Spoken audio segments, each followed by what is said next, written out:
Caribbean सागर के बीच एक परिवार अपनी याद पर छुट्टियां मना रहा होता है। माँ जूलिया तैरने के लिए पानी में कूद जाती है। आराम करते समय उसे कुछ अजीब महसूस होता है, लेकिन क्योंकि आसपास कुछ दिखाई नहीं देता, वह सोचती है कि शायद उसका भ्रम होगा। कुछ सेकंड बाद वही अजीब एहसास फिर होता है। इस बार भी कुछ नजर नहीं आता, लेकिन अब वह घबरा जाती है और याद की तरफ तैरना शुरू करती है। तभी अचानक कोई उसकी टांग खींचने लगता है और वह मदद के लिए जोर जोर से चिल्लाने लगती है। उसकी बेटी कैसी हेडफोन लगाकर म्यूजिक सुन रही होती है, इसलिए उसे कुछ सुनाई नहीं देता। पति टॉम और बेटा बेन मछली पकड़ने में व्यस्त होते हैं। जूलिया पानी के ऊपर टिकने की कोशिश करती है, लेकिन मुंह में पानी जाने की वजह से चिल्लाना मुश्किल हो जाता है। थोड़ी देर बाद टॉम को एहसास होता है कि काफी देर से उसने जूलिया को नहीं देखा। वह याद पर उसे ढूंढता है और फिर अपनी पत्नी को खतरे में देख लेता है। वह बच्चों को बुलाता है, याद को उस तरफ ले जाता है और पानी में कूद जाता है। जल्दी से जूलिया तक पहुंचकर उसे संभालता है और याद की ओर तैरता है। बच्चे दोनों को ऊपर खींच लेते हैं। परिवार जूलिया को संभालता है, लेकिन जूलिया खुद को समझाती है कि शायद लहरों की वजह से ऐसा हुआ होगा। रात को सब मिलकर बेन का जन्मदिन मनाते हैं। कैसी को उसके बॉयफ्रेंड का कॉल आता है तो वह लैपटॉप लेकर बाहर चली जाती है। वीडियो कॉल में उसका बॉयफ्रेंड दिखाता है कि शहर के ऊपर बड़े बड़े काले बादल छा गए हैं। कॉल ग्लिच होकर फ्रीज हो जाती है। कैसी यह बात परिवार को बताने आती है, लेकिन टॉम कहता है कि शायद जमीन से दूर होने की वजह से सिग्नल कमजोर है। तभी सबको एक आवाज सुनाई देती है। वे सब बाहर जाते हैं और देखते हैं कि व्हेल मछलियों का एक समूह गुजर रहा है। टॉम समझाता है कि व्हेल मछलियां हमेशा पृथ्वी के मैग्नेटिक फील्ड को फॉलो करती हैं, लेकिन जब तूफान आता है तो वे कंफ्यूज हो जाती हैं। अचानक याद जोर से हिलती है और बेन गिर जाता है।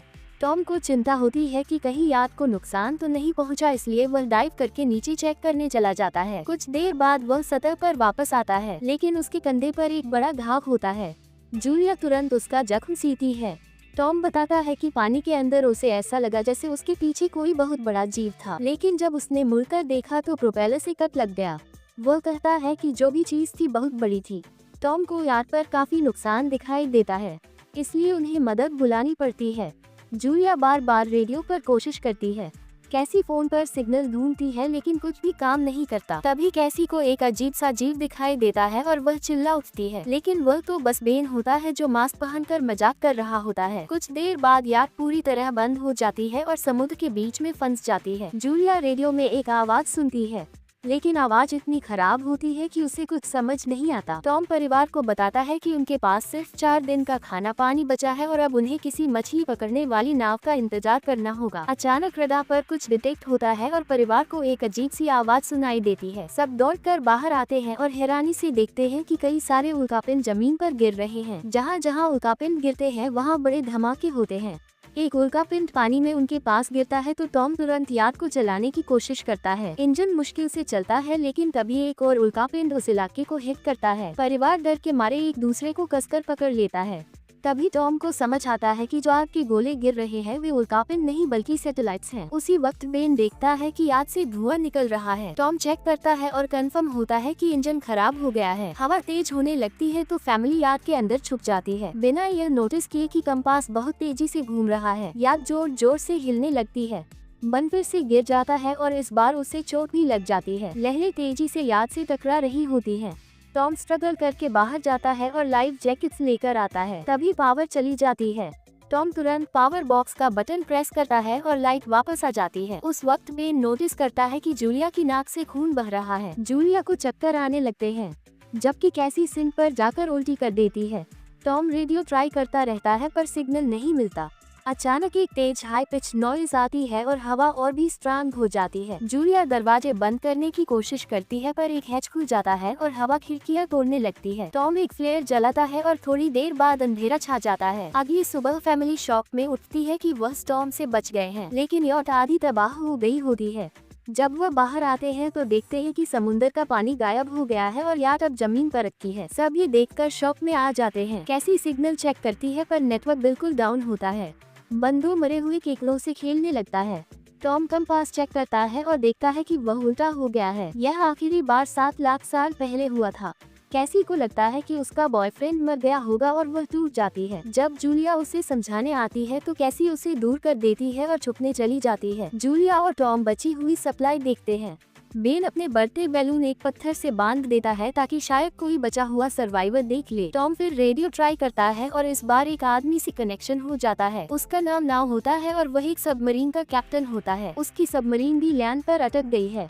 वो कंफर्म करता है कि मैग्नेटिक पोल्स रिवर्स हो गए हैं, इसलिए ओशन पीछे हट गया है और जमीन डूब गई है। वो कहता है कि उसने अभी तक और सर्वाइवर्स नहीं देखे और कम्युनिकेशन सिस्टम्स बिल्कुल डाउन हो गए हैं। वो मजीद ये भी कहता है कि पोल्स फिर रिवर्स होंगे और शायद एक हफ्ते में समुद्र वापस आ जाएगा। वो फैमिली को वार्न करता है कि जितना हो सके ऊंची जगह चढ़ जाओ, क्योंकि जब पानी वापस आएगा तो वह बहुत खतरनाक होगा। वह बोलता है उसका पार्टनर क्रैश में मारा गया और सबमरीन में बस 3 लोगों की ही जगह है। जूलिया और टॉम उससे कहते हैं कि प्लीज हमारे बच्चों को बचा लो। वो उन्हें अपने कोऑर्डिनेट्स दे देता है।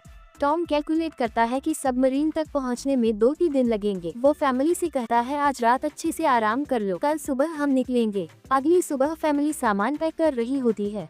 तभी टॉम को पास में कुछ हिलता हुआ दिखता है। वो एक लंगड़ा आदमी होता है जिसके हाथ में हार्पून होती है और साथ में एक कुत्ता लगातार भौंक रहा होता है। टॉम उसके पास जाता है और उसे पानी की बोतल देता है, लेकिन वो आदमी कुछ ऐसी भाषा में बोलता है जो टॉम समझ नहीं पाता। पानी पीने के बाद वह अजनबी अचानक टॉम के सिर पर बोतल मारता है और चेहरे पर जोर का लात मार देता है। जूलिया डर के मारे भागती है, लेकिन तब तक देर हो चुकी होती है। वह आदमी टॉम के पेट में हार्पून घुसा चुका होता है। टॉम कुछ पल तक तड़पता है और फिर वो उसकी गर्दन भी काट देता है। फिर वह आदमी जूलिया के पीछे भागता है और उस पर हार्पून फेंकता है, जिससे उसके कंधे में चोट लग जाती है। जूलिया दर्द सहते हुए याट के अंदर भागती है और बच्चों को बोलती है कि छुप जाओ। वह दरवाजा लॉक कर देती है। कैसी और बेन सोफे के अंदर घुस जाते हैं।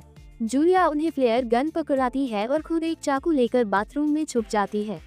वह आदमी दरवाजे पर जोर जोर से धक्के मारता है और आखिर अंदर घुस ही जाता है। पहले वह थोड़ा खाना उठाता है और फिर यार्ड में इधर उधर ढूंढने लगता है। फिर बाथरूम की तरफ जाता है, लेकिन जूलिया समझदारी से एक छोटे छेद से बाहर निकल जाती है। वह आदमी सोचता है कि जूलिया भाग गई, लेकिन जैसे ही वह धीरे से निकलने लगती है, उसका कुत्ता उसे देख लेता है और भौंकने लगता है। कुत्ता उस पर झपकता है तो जूलिया चाकू से उसे मार देती है। कुत्ते की चीख सुनकर वह आदमी बाहर आता है और अपने कुत्ते की लाश देखकर आग बबूला हो जाता है। इस बीच जूलिया यार्ड के दूसरे साइड से अंदर जाने की कोशिश करती है। वह ऊपर चढ़कर टूटी हुई खिड़की से अंदर घुसने लगती है, लेकिन वह आदमी पहले ही वहाँ पहुँच जाता है। वह उसे पकड़कर जोर से मुक्का मारता है, जिससे वह नीचे गिर जाती है। जूलिया फर्नीचर पकड़कर बचने की कोशिश करती है, लेकिन वह आदमी उसे लात मारकर दूर फेंक देता है। फिर वह उसकी कलाई पर पैर रख देता है ताकि वह चाकू छोड़ दे और फिर उसके बाल पकड़कर उसका चेहरा जमीन पर दे मारता है और सोफे पर फेंककर उसका गला दबाने लगता है। बच्चे ये सब कुछ देख रहे होते हैं। कैसी बाहर निकलकर फ्लेयर गन चलाती है जो सीधा उस आदमी को लगती है। वह जल उठता है और यत में आग फैलने लगती है। बच्चे तुरंत भाग जाते हैं, लेकिन जूलिया वापस आती है। वह उसे एक किक मारकर गिराती है, मैप और बैग उठाती है और वहां से भाग जाती है। बेन और कैसी अपने पापा के पास जाकर रोने लगते हैं। जूलिया भी उनके साथ बैठ जाती है और तीनों मिलकर आंसुओं के साथ टॉम को आखिरी अलविदा कहते हैं। तभी वह डरावना आदमी फिर यत से बाहर निकल आता है तो फैमिली फिर से भागने लगती है। कुछ ही देर में यत एक बड़े धमाके के साथ उड़ जाती है। थोड़ी दूर चलने के बाद वह लोग एक छोटे से झरने के पास रुकते हैं ताकि थोड़ा आराम कर सके। कैसी सोचती है कि शायद वह पागल आदमी उनके पास गुब्बारे देखकर आया था। ये सुनकर बेन खुद को कसूरवार मानने लगता है। जूलिया उसे समझाती है कि इसमें उसकी कोई गलती नहीं थी और सबको आगे बढ़ने को कहती है, क्योंकि वह आदमी अभी भी उनके पीछे है। रास्ते में एक छोटे तालाब के पास बन एक मरी हुई हैमरहेड शार्क देखकर हैरान रह जाता है। तभी जूलिया नोटिस करती है कि वह आदमी फिर उनके करीब पहुंचने वाला है। सब लोग दौड़ पड़ते हैं और एक रेत के टीले से नीचे गिर जाते हैं, जहां उन्हें जहरीला कचरा दिखाई देता है।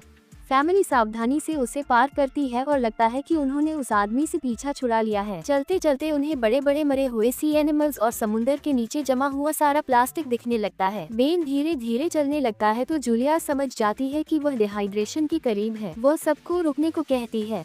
जब वह पानी की बोतल देखती है तो उसे झटका लगता है। बोतल में पानी लगभग खत्म हो चुका होता है। कैसी को एहसास होता है कि शायद उसने बोतल ठीक से बंद नहीं की थी। जूलिया गुस्से में चिल्लाती है कि उसकी लापरवाही की वजह से पानी खत्म हो गया। कैसी जवाब देती है, क्या फर्क पड़ता है, वैसे भी हम बचने वाले नहीं हैं।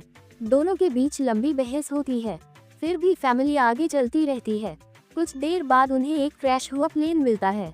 अंदर कुछ हिलता डुलता देख सब डर जाते हैं, लेकिन वह सिर्फ कुछ पक्षी होते हैं। फैमिली तय करती है कि रात यही प्लेन के अंदर गुजारेंगे। वो थोड़ा सा स्नैक शेयर करते हैं और जूलिया को टॉम की जैकेट में एक फैमिली फोटो मिलती है जिसे देखकर उसका दिल टूट जाता है। कैसी पूछती है, मॉम आप और डैड की लव स्टोरी क्या थी? जूलिया मुस्कुराकर बताती है, टॉम हॉस्पिटल में मेरा पेशेंट था। फिर एक दिन उसने फूल और एक प्यारी सी कविता देकर अपना प्यार जताया था। रात के बीच में कैसी प्लेन से बाहर जाती है, तभी वह डरावना आदमी उसे पीछे से पकड़ने की कोशिश करता है, लेकिन जूलिया अचानक पीछे से उस पर टूट पड़ती है और बार बार चाकू से वार करके उसे मार देती है। कैसी अपनी माँ को गले लगाकर शांत करती है। अगली सुबह उस आदमी की लाश पर कीड़े घुन पड़े होते हैं। फैमिली नोटिस करती है कि उसके शरीर पर कई काटने के निशान हैं। मतलब इस एरिया में कोई खतरनाक जीव छिपा हुआ है। जैसे ही वह लोग वहाँ से निकलते हैं, केकड़े उसके मुंह से बाहर निकल आते हैं। कुछ घंटों बाद जूलिया और कैसी मैप देख रही होती है, लेकिन बेन धीरे से आगे निकल जाता है। जूलिया चिल्लाती है, रुक जाओ, लेकिन बेन एक तालाब में झुककर पानी पीने लगता है। जूलिया तुरंत उसे खींचकर बाहर निकालती है और समझाती है कि अनजान पानी उसे बीमार कर सकता है। धूप बहुत तेज हो जाती है तो फैमिली अपने सिर कपड़ों से ढक लेती है। बेन को चक्कर आने लगते हैं। तभी उन्हें कुछ पुरानी कुर्सियां मिलती हैं और जूलिया और कैसी उनसे एक टेम्पररी शेल्टर बना लेती हैं। जूलिया बेन को इंजेक्शन लगाती है और तय करती है कि वह रात वहीं बिताएंगे। सुबह जूलिया एक अजीब सी आवाज सुनकर उठती है।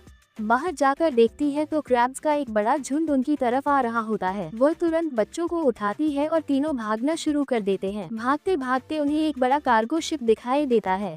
वहाँ 3 क्रू मेंबर्स जिंदा होते हैं। एक औरत उनकी मदद करना चाहती है, लेकिन बाकी 2 आदमी मना कर देते हैं और तीनों फैमिली को बाहर छोड़कर कंटेनर लॉक कर लेते हैं। क्रैब्स पास आ जाते हैं।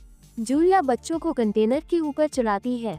खुद जब चढ़ने लगती है तो क्रैब्स उसके पैर को जोर से काट लेते हैं। बच्चे उसे खींचकर ऊपर चढ़ाते हैं, नहीं तो वह नीचे गिर जाती। कंटेनर के एक छेद से आधे क्रैब्स अंदर घुस जाते हैं।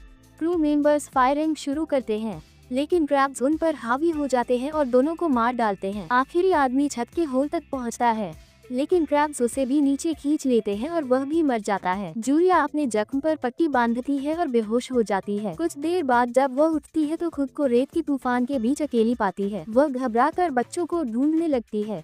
एक मरी हुई औरत का हथियार उठाती है और जोर जोर से चिल्लाती है। कैसी उसकी आवाज सुनकर लौट आती है और बताती है कि वह और बेन मदद ढूंढने गए थे, लेकिन कोई नहीं मिला। फिर दोनों बेन से मिलते हैं, जिसे एक खुला कंटेनर मिलता है जहां वह तूफान खत्म होने तक रोक सकते हैं। जूलिया टॉम का लाइटर निकालती है और अपने जख्म को जलाकर बंद करती है, जो बेहद दर्दनाक होता है। तूफान थमने के बाद उन्हें एक और कंटेनर मिलता है जिसमें बहुत सारी पानी की बोतलें होती है। बॉडी चेक करते वक्त उन्हें एक रेडियो और एक गन भी मिलती है। जूलिया नाव से संपर्क करती है और बताती है कि मैप खो गया है। इस पर नाव बताता है कि उन पर आर्थ्रोपोड्स ने हमला किया था। वो अब इसके जीव हैं जो ऑक्सीजन की वजह से पूरी तरह पागल हो चुके हैं। अब नाव फैमिली को जल्दी करने को बोलता है, क्योंकि उसके इंस्ट्रूमेंट्स ने कैलकुलेट किया है कि समुद्र उम्मीद से ज्यादा जल्दी वापस आएगा और उनके पास सिर्फ कुछ घंटे बचे हैं। वह एक फ्लेयर शूट करता है और फैमिली उस दिशा में चलना शुरू करती है। लंबी वॉक के बाद फैमिली को एक टूटा हुआ टॉयलेट मिलता है जिसमें बेन पेशाब करता है। अब वह लोग आखिरकार सबमरीन को पास ही देख लेते हैं,